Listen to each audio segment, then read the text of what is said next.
ही तो हो, तुम ही तो हो। करने में ताउन किया।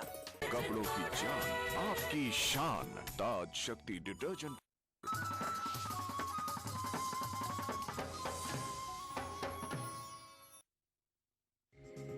ईटीवी उर्दू पर अगला प्रोग्राम।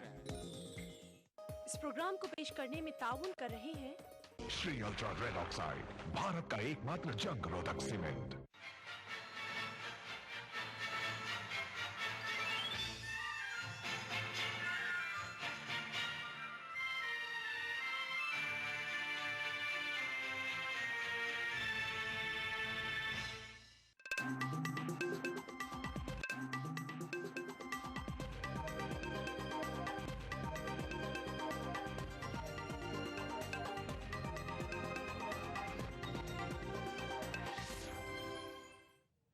नाज़रीन आदाब, खबरों के साथ मैं हूं हिना। सबसे पहले हेडलाइंस। पाकिस्तान की तरफ से एलओसी पर फायरबंदी की खिलाफवर्जी का सिलसिला जारी, 2 दिनों में 5वीं खिलाफवर्जी। किश्तवाड़ और जम्मू खित्ते के कई मुकामात पर कर्फ्यू जारी, जम्मू में तालीमी इदारे बंद। आरटीआई के दायरे से सियासी पार्टियों को बाहर रखने की तैयारी, पार्लियामेंट में आज पेश किया जाएगा तरमीमी बिल। लुभावनी इंतखाबी वादों के लिए गाइडलाइंस बनाने की कोशिश, चुनाव कमीशन सियासी जमातों से करेगा राय मशवरा। देसी साख्त तैयारा बरदार बहरी जहाज आईएनए विक्रांत आज उतारा जाएगा समुद्र की गोद में। और यूसेन बोल्ट फिर बने तेज रफ्तार एथलीट, 100 मीटर का फासला तय किया 9.77 सेकंड में।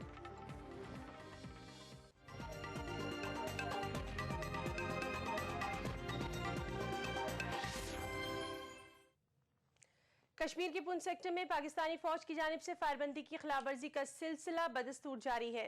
एलओसी पर पाकिस्तानी फौज ने हिंदुस्तानी चौकियों को निशाना बनाकर फिर फायरिंग की है और फायरिंग का यह सिलसिला रात भर जारी रहा। हिंदुस्तान की जानिब से भी जवाबी कार्रवाई की गई, लेकिन 2 तरफा फायरिंग में किसी नुकसान की कोई इत्तला नहीं है। पिछले 2 रोज में पाकिस्तानी फौज की जानिब से 5वीं मरतबा फायरबंदी मुआहदे की खिलाफवर्जी की गई है।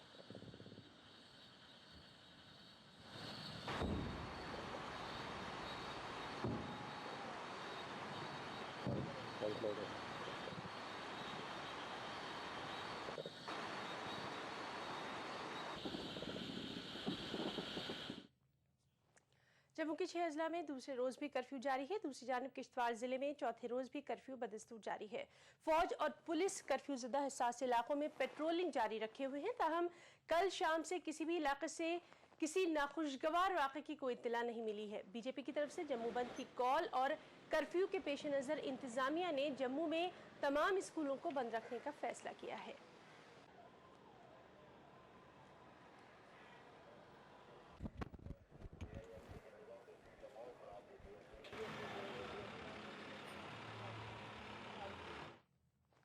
और जम्मू की ताज़ा सूरत हाल जानने के लिए बात करेंगे हमारे नुमाइंदे समीर भट्ट से।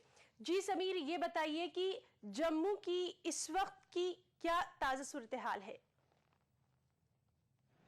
देखिए, जम्मू और जो बाकी 7 अजला है जहाँ पे कर्फ्यू लगा हुआ है, वहाँ पे आज दूसरे दिन भी जो है कर्फ्यू जारी है। जम्मू की अगर हम बात करें तो यहाँ पे कर्फ्यू में कोई डील नहीं दी गई है। आज बदस्तूर कर्फ्यू जारी है और उसके चलते यहाँ पे पूरी ज़िंदगी जो है मफलूज होके रह गई है। तो दूसरी तरफ जो यहाँ के स्कूल हैं उनको बंद कर दिया गया है। जो प्राइवेट और गवर्नमेंट स्कूल हैं उनकी आज छुट्टी कर दी गई है। यहाँ पे पहले मैं आपको बता दूँ, लोकल चैनल्स का जो टेलीकास्ट है वो बंद किया गया है। इस तरह मोबाइल सर्विसेज पे जो इंटरनेट सर्विसेज हैं उनको भी बंद कर दिया गया है। दूसरी तरफ जो सेंसिटिव एरियाज़ हैं वहाँ पे आज और ज़्यादा पेट्रोलिंग बढ़ा दी गई है और पूरी स्ट्रिक्टली जो है कर्फ्यू को इम्पोज किया गया है। और ख़ासकर जो सेंसिटिव एरियाज़ हैं जहाँ पे अंदेशा होता है कि वहाँ पे प्रोटेस्ट हो या कोई एहतजाज हो सकता है, तो वहाँ पे आर्मी बराबर पेट्रोलिंग कर रही है, उसका फ्लैग मार्च हो रहा है। इसी के साथ साथ जो राजौरी है, किश्तवाड़ है, भद्रवाह है, उधमपुर, कठुआ, सांबा, जहाँ पे भी कर्फ्यू है वहाँ पे आज भी कर्फ्यू जारी है। लेकिन सबसे अच्छी बात यह है कि कल शाम से कोई वहाँ पे कोई किसी जो घटना की कोई खबर नहीं है, किसी अनहोनी घटना की खबर नहीं है, और जो ये कर्फ्यू है वो ये पीसफुली चल रहा है। और हमें जो गवर्नमेंट के सोर्सेज से पता चला है कि आज भी जो बैक ट्रैक चैनल से जो है सिविल सोसाइटी से बात की जा रही है, और गवर्नमेंट आज मॉनिटर करेगी, और उसके बाद ही शाम तक ही डिसाइड किया जाएगा कि क्या कल जो है कर्फ्यू में छूट दी जाए या नहीं। जी समीर, ये बताइए कि क्या कर्फ्यू में नरमी के भी कोई इम्कानात है? देखिए आज तो क्योंकि जम्मू बंद है, बीजेपी का जम्मू बंद है, बीजेपी ने जम्मू बंद की कॉल दी है, उसके चलते आज तो कर्फ्यू उठाने का कोई सवाल ही नहीं है। गवर्नमेंट से हमारी जो ऑफिशियल से बात है उनका ये कहना है कि क्योंकि आज शाम तक वो मॉनिटर करेंगे, वो देखेंगे कि क्या आज हालात रहते हैं पूरे जम्मू और बाकी जो किश्तवाड़ और जो बाकी ज़िला है वहाँ पे क्या हालात रहते हैं, दिन में क्या सिचुएशन रहती है। उसके चलते ही शाम तक ये देखा जाएगा कि क्या क्योंकि कल आज हो सकता है बीजेपी शाम को मीटिंग करे, वो अगर वो जम्मू बंद की कॉल को एक्सटेंड करती है तो उस सूरत में हो सकता है कि जो कर्फ्यू है उसको और एक्सटेंड किया जाएगा, क्योंकि सरकार जो है किसी चीज़ का रिस्क नहीं लेना चाहती। और अगर उनके साथ कोई कॉम्प्रोमाइज़ होता है, उनकी मांगों को जो उन्होंने मांगे की है, 2-3 मांगे रखी है गवर्नमेंट, अगर उन पर सरकार कोई कार्रवाई करती है तो हो सकता है बीजेपी अपना जम्मू बंद की कॉल वापस ले, और उसके बाद हो सकता है कल जो है कर्फ्यू में ढील दी जाएगी। लेकिन ये आज शाम को ही पता चलेगा कि क्या सरकार का रुख रहता है और क्या बीजेपी का रुख रहता है। उसी के चलते हम कल ये दे सकते हैं कि क्या कल कर्फ्यू में कोई डील दी जाएगी। जी समीर, इस तमाम जानकारी के लिए आपका बहुत बहुत शुक्रिया। तो नाज़रीन, ये थे हमारे नुमाइंदे समीर भाई, जो कि बता रहे थे कि वहाँ हालात पुरसुकून है और कर्फ्यू में नरमी के फिलहाल कोई आसार नहीं है। रुख करेंगे मजीद खबरों का। सियासी जमातों को हक़ जानकारी कानून के दायरे से बाहर रखने के लिए हुकूमत की कार्रवाई आगे बढ़ती नजर आ रही है। काबीना तो पहले ही इस सिलसिले में तरमीमात को हरी झंडी दिखा दी है। RTI तरमीमी बिल को आज लोकसभा में पेश किया जाएगा। ज़राए के मुताबिक हुकूमत हक़ जानकारी एक्ट के सेक्शन 2 में तरमीम करके सियासी पार्टियों को अवामी अदारों के दायरे से बाहर रखने की तजवीज़ पेश कर सकती है। मुजव्वज़ा तरमीम के जरिए ये वजाहत की जाएगी कि अवामी नुमाइंदगी एक्ट के तहत दर्जशुदा सियासी पार्टियों को अवामी अदारे के ज़ुमरे में शामिल नहीं किया जाएगा। समझा जाता है कि इस बिल के पास होने में भी ताख़ीर नहीं होगी, क्योंकि सभी पार्टियां इस बात पर मुत्तफिक हैं कि उन्हें RTI के दायरे से बाहर रखा जाए। वाज़ेह है कि सेंट्रल इंफॉर्मेशन कमीशन ने 3 जून को जारी किए गए अपने अहकामात में 6 कौमी पार्टियों को RTI कानून के मुताबिक अवामी इत्तलाआत अफसरों की तकर्रुरी की हिदायत दी थी। लेकिन CIC की इस हिदायत के खिलाफ सियासी पार्टियों का सख्त रद्द अमल सामने आया। इसी दौरान एक रज़ाकार तंजीम ने लोकसभा स्पीकर मीरा कुमार से अपील की है कि RTI तरमीमी बिल की मंजूरी में जल्दी नहीं की जानी चाहिए, बल्कि इसे ऐवान की सेलेक्ट कमेटी के हवाले करके वसी पैमाने पर मुशावरत के बाद ही कानूनी शक्ल दी जानी चाहिए। Bureau report, ETV news. सियासी जमातों की मंशूर में लुभावने वादे किए जाने के मामले पर चुनाव कमीशन ने आज कुल जमाती मीटिंग तलब की है। सुप्रीम कोर्ट ने हाल ही में चुनाव कमीशन को इस सिलसिले में गाइडलाइन तरतीब देने की हिदायत दी थी। गाइडलाइंस मुरतब करने के लिए कमीशन सियासी जमातों से उनकी राय मालूम करना चाहता है।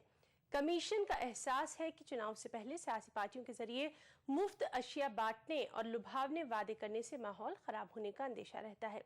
हालिया दिनों में सियासी पार्टियों ने चुनाव मंशूर में मुफ्त बिजली, लैपटॉप, टेलीविजन और दीगर घरेलू साजो सामान बांटने का वादा किया था। इन वादों पर अमल करने से सरकारी खजाने पर बोझ पड़ता है। सियासी जमातें इसे अवाम की भलाई के इक़दाम से ताबीर करती हैं। सुप्रीम कोर्ट ने हाल ही में एक PIL पर फैसला करते हुए चुनाव कमीशन को लुभावने वादों के सिलसिले में गाइडलाइंस मुरतब करने की हिदायत दी थी। और फूड सिक्योरिटी बिल पर आज लोकसभा में बहस होने की तवक्को है। यूपीए हुकूमत के लिए राहत की बात यह है कि अहम अपोजिशन जमात BJP और BSP फूड सिक्योरिटी बिल की तायद करने पर राजी हैं। BJP सदर राजनाथ सिंह ने कहा है कि पार्टी मुजव्वज़ा कानून की मुखालिफत नहीं करेगी। बिल के तहत मुल्क की 2/3 आबादी को निहायत सस्ती शरह पर अनाज हासिल करने का हक हासिल होगा। वज़ीर-ए-आज़म इस बिल को नहायत अहम करार दे चुके हैं। मरकज़ी काबीना इसके ताल्लुक से ऑर्डिनेंस जारी कर चुकी है, जिसे सदर जमहूरिया मंजूरी दे चुके हैं। खबरें और भी हैं, वक्त ब्रेक का।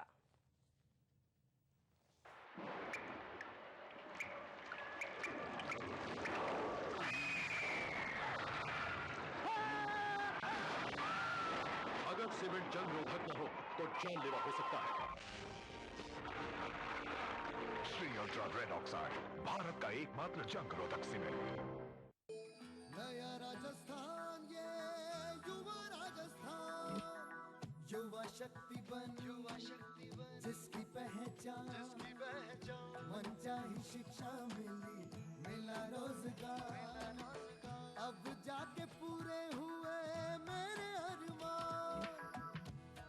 युवाओं की मंजिल का सफर आज रफ्तार पकड़ रहा है। सरकारी क्षेत्र में पिछले 4 वर्षों में 1,35,000 से ज्यादा शिक्षित युवाओं को मिली नौकरी।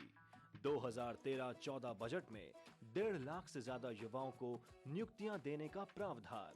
विगत 4 वर्षों में स्थापित नए राजकीय और निजी उच्च शिक्षण संस्थानों में युवा अपनी रुचि के अनुरूप अनेक विधाओं में महारत हासिल कर रहे हैं। 168 कौशल विकास केंद्रों में हजारों युवा ले रहे हैं कौशल प्रशिक्षण और पा रहे हैं निजी क्षेत्रों में रोजगार। स्नातक युवाओं जिनके परिवारों की समस्त स्रोतों से वार्षिक आय 1 लाख रुपए तक है, उनमें धैर्य और संबलन के लिए शुरू किया बेरोजगारी भत्ता। मुख्यमंत्री स्वावलंबन योजना के तहत हस्तशिल्पियों को ऋण चुकाने पर ब्याज में 5% का अनुदान। राष्ट्रीय स्तर के खिलाड़ियों को भी अब राजकीय सेवाओं में 2% आरक्षण। राष्ट्रीय और अंतर्राष्ट्रीय पदक जीतने वाले खिलाड़ियों की पुरस्कार राशि में 10 गुना की वृद्धि के साथ कई सुविधाएं। हम नहीं, कामयाबी के रास्ते हमारी राहें तकते हैं। ख्वाबों को पंख लगे, बढ़ा स्वाभिमान, ये है युवा राजस्थान मेरा, नया राजस्थान मेरा, युवा राजस्थान।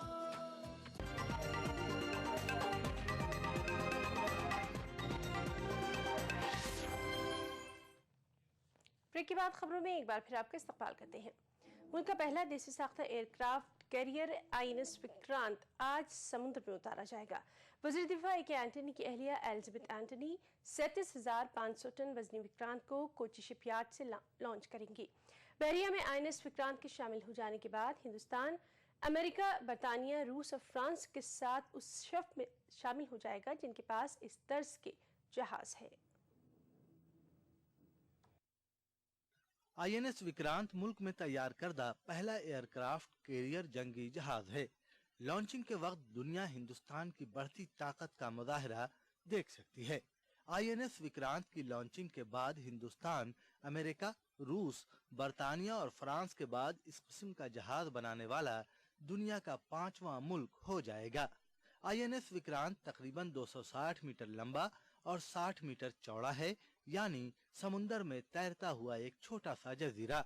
37,500 टन वजनी INS विक्रांत 18 नॉट की रफ्तार से एक मर्तबा में 7,500 नॉटिकल मील की दूरी तय कर सकेगा। इसका सबसे ज्यादा खतरनाक हथियार MiG-29K होगा। विक्रांत के डेक पर 25 से 30 एयरक्राफ्ट का बेड़ा तैयार रहेगा। वाइस एडमिरल KR नायर ने INS की तैयारी को एक बड़े कारनामे से ताबीर किया है। It's a national project, very prestigious. This is the first time we have built a warship of this complexity and of this tonnage. And so it has been a big challenge for us. जराये के मुताबिक दुश्मन के तैयारों को हवा में ही मार गिराने के लिए INS विक्रांत जदीद radar, close in weapon system और कई किस्म की मिसाइलों से लैस होगा। हालांकि INS विक्रांत को पूरी तरह 2018 में ही बहरिया में शामिल किया जा सकेगा।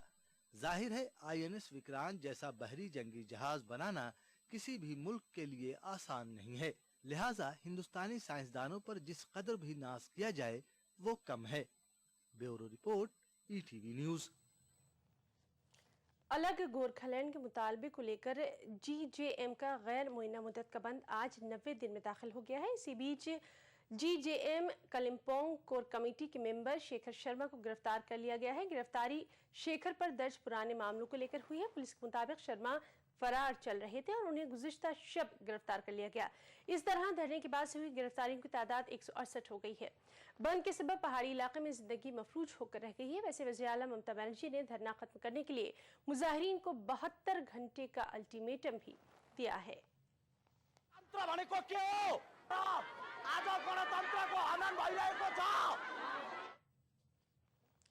बीजेपी चुनाव मुहिम कमेटी के सरबराह नरेंद्र मोदी ने कल हैदराबाद में एक बड़ी रैली से खिताब किया। उन्होंने कई उमूर पर यूपीए हुकूमत की शदीद नुक्ताचीनी की। मोदी ने कहा कि यूपीए हुकूमत वोट बैंक की सियासत में डूबी हुई है और लोगों को तहफ़्फ़ुज़ फराहम करने में नाकाम रही है। मोदी ने मरकज़ पर मुल्क की सलामती से समझौता करने का इल्ज़ाम भी आयद किया। गुजरात के वज़ीर आला नरेंद्र मोदी ने हैदराबाद के लाल बहादुर स्टेडियम में नवा भारत युवा भेरी नाम से मुनक़िदा एक जलसा आम से खिताब किया।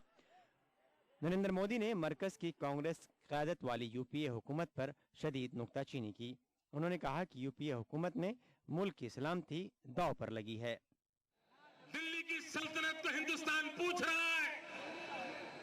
आपने कहा था जब हमारे देश के जवानों के सर काट लिए गए थे तब आपने वादा किया था कि आप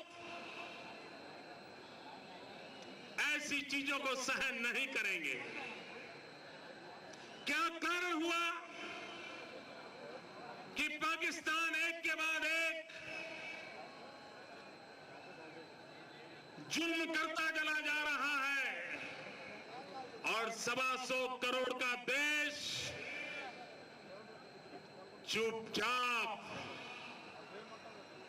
सारी चीजें झेल रहा है। नरेंद्र मोदी ने कहा कि बीजेपी छोटी रियासतों के हक में है। उन्होंने इलाहादा रियासत तेलंगाना की मुकम्मल हिमायत की। ताहम मोदी ने कहा कि बीजेपी सीमा आंध्रा के इलाके की हमाजहत तरक्की भी चाहती है। 100 दिन के भीतर भीतर हम तेलंगाना का निर्माण कर देंगे, ये हमने वादा किया था। लेकिन हमने तब भी कहा था किसी भी कीमत पर सीमांध्र की अनदेखी नहीं की जा सकती।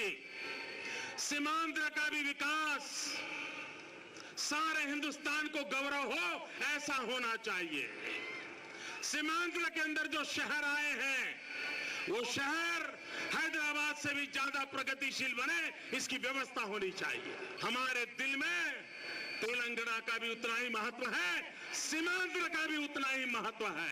मोदी की सभा में शिरकत के लिए नौजवानों से 5 रुपए वसूल किए गए। वसूल की गई रकम को उत्तराखंड में आए सैलाब मुतासरीन को दी गई। इसके अलावा मोदी ने दीगर प्रोग्रामों में भी हिस्सा लिया। ETV news Hyderabad. उधर हैदराबाद की रैली में नरेंद्र मोदी के बयानात पर मुख्तलिफ सियासी जमातों का रद्द अमल भी आया है। किसी ने नरेंद्र मोदी के बयानात को संजीदगी से नहीं लेने की बात कही है तो किसी ने मोदी के बयानात को मुल्क की दाखिली व खारिजा पॉलिसी के मुनाफी ही ठहराया है। Mr. Modi is criticizing the government. It's not a proper thing because what is that Mr. Modi is offering? What is his suggestion? What BJP's suggestion?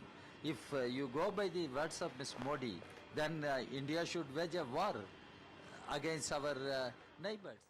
तो पैसा इकट्ठा करने का तरीका है, इसमें क्या है? मतलब ये तो मैंने पहली बार सुना है कि आप एक फिल्म स्टार की तरह या किसी की तरह पैसा इकट्ठा करें। देखिए साहब, मैं इसमें ज्यादा नहीं कमेंट करना चाहता क्योंकि ये एक अजीब तरीके की एक राजनीतिक एक नया संस्कृति आ गई है।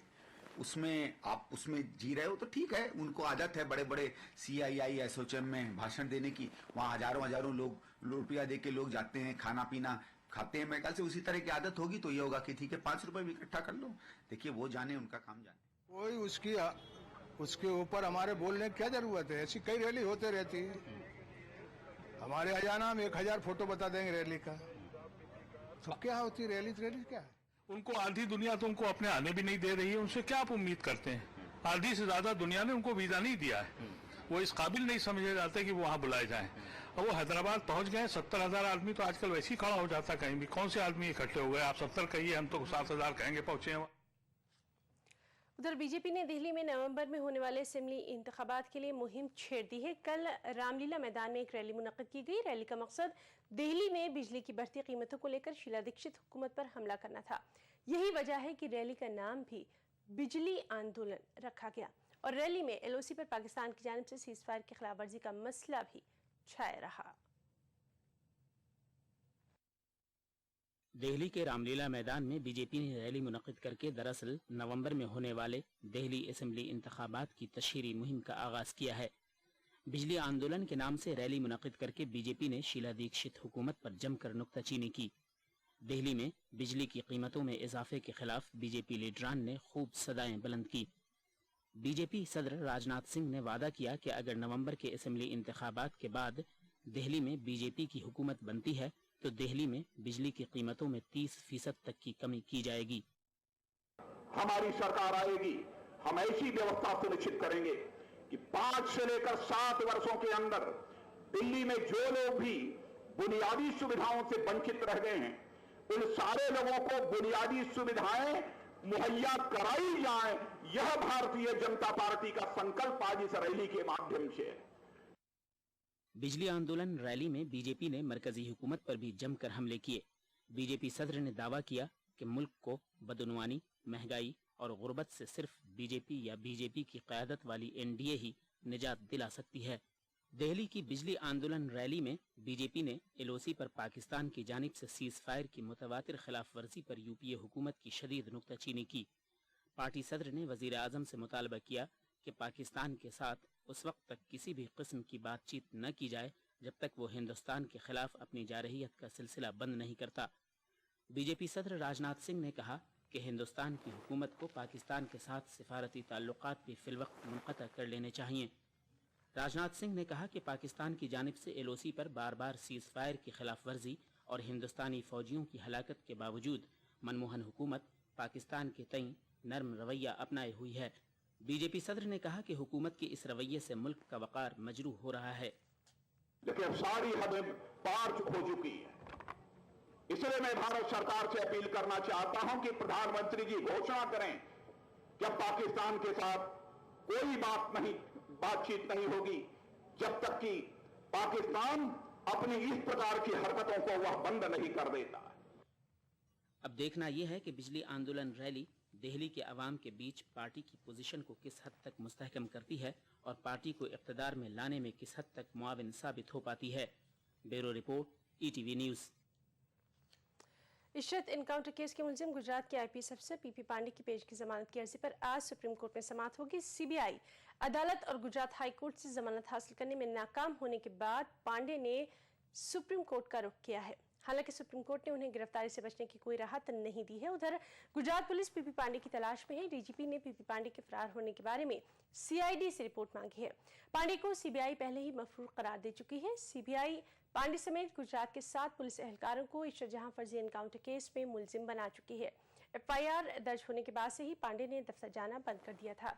सुप्रीम कोर्ट की हिदायत पर पांडे 29 जुलाई को ट्रायल कोर्ट में पेश होने के लिए स्ट्रेचर पर सवार होकर आए थे।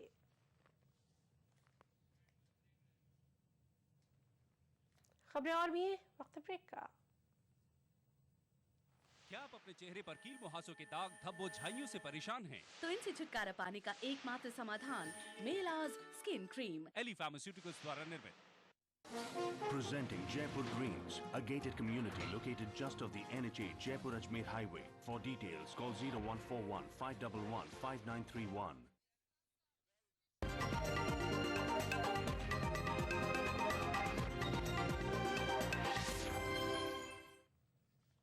ब्रेक के बाद अब कुछ बैनुल-अक़वामी खबरें। श्रीलंका की राजधानी कोलंबो के मज़ाफ़ात में एक बार फिर कर्फ्यू नाफिज कर दिया गया है। वहाँ एक मस्जिद को नुकसान पहुँचाए जाने के बाद फ़िरक़े वाराना कशीदगी फैल गई थी। मुबैना तौर पर बौद्धों के गोल ने ग्रांड पास इलाके में सनीचर को मस्जिद पर पत्थर फेंके थे और उससे नुकसान पहुँचाया था, जिसके बाद ग्रोही तसादुम हुआ था। इंतज़ामिया ने सनीचर को कर्फ्यू लगाया था, जिसे इतवार की सुबह हटा लिया गया, लेकिन हालात की कशीदगी को देखते हुए इतवार की शाम फिर से कर्फ्यू लगा दिया गया। अमेरिकी सालिसी में फ़िलिस्तीन और इसराइल के दरमियान दूसरे दौर के मुज़ाकरात शुरू होने से पहले इसराइल ने यरूशलेम और मगरबी किनारे में यहूदी बस्तियों की तोसी करते हुए लगभग 1200 मकानात की तामीर के मंसूबे का ऐलान किया है। इसराइली वज़ीर तामीरात उरी एरियल ने 1187 नए मकानात की तामीर के लिए टेंडरों का ऐलान किया। इसराइल के इस कदम से फ़िलिस्तीन और इसराइल के दरमियान अमन बातचीत फिर से खटाई में पड़ने का अंदेशा है। फ़िलिस्तीनी इलाकों में यहूदी बस्तियों की तामीर का मामला ही दोनों ममालिक के दरमियान अमन बातचीत में सबसे बड़ी रुकावट रहा है।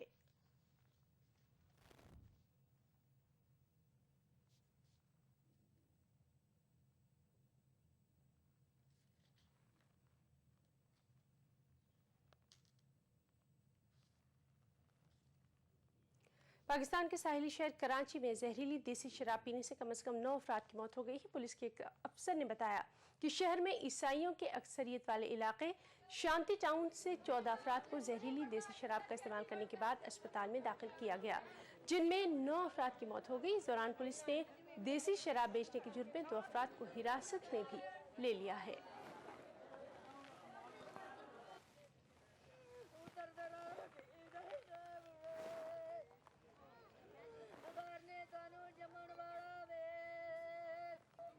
ये छोटा अभी इसी की शादी हुई है।